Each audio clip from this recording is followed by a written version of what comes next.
U.S. aims, this is from the Washington Post, U.S. aims to weaken G8 climate change statement. This goes to my point, and I'll explain what it means in a second. It goes to my point of people still forget that Bush is in charge. Like, we, like, look at Bush like as if he's old history, like, oh, remember when those incompetents used to run the country.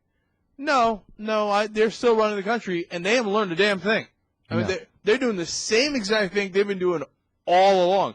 So they're at a G8 summit, the most powerful countries in the world, and the Europeans, even Tony Blair, are like, hey, we gotta do something about global warming. It's panic time.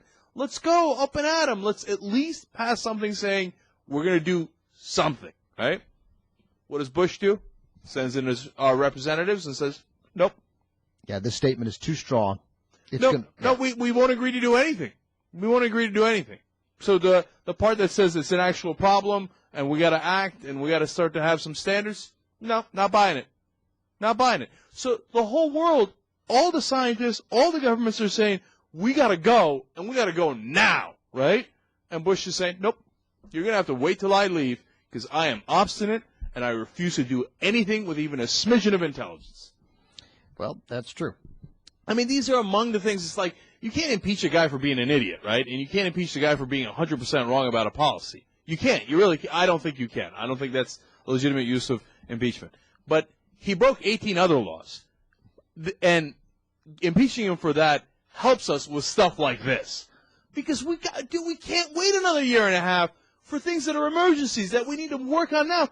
People are talking about changes beginning, in 5 years now. And what the other thing is that people are, and when I say people, I mean scientists, are saying once the changes start, we might not be able to reverse them. And also, if our goal is, one of the excuses that the conservatives had about not fighting global warming is like, well, why do we have to do it? Because India and China won't do it.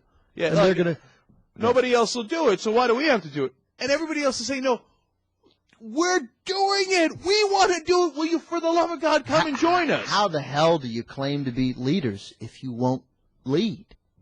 You want China and India to do it? Lead and get them to do it. You know how the Fox News Channel and the conservatives were thrilled about Nicolas Sarkozy's win in France? They're like, aha, the conservatives won! Yeah, boyakasha! Sarkozy says it is his top priority to get this done. Because he's like, look, you don't get it, man. People are dying in France. You remember we did those stories with the heat waves and they don't have air conditioning, so they wind up dying. He's like, no, this is... The world depends on it. This is my top priority, the conservative in France. Right? And here, Bush sends in the guys and sends in the hatchet man and says, no. Look, if I was the Europeans, the article talks about how they're trying to negotiate with us. I wouldn't negotiate. I'd be like, we're doing it. You come, you don't come. We can't. I know, but we know the next administration is going to be with us.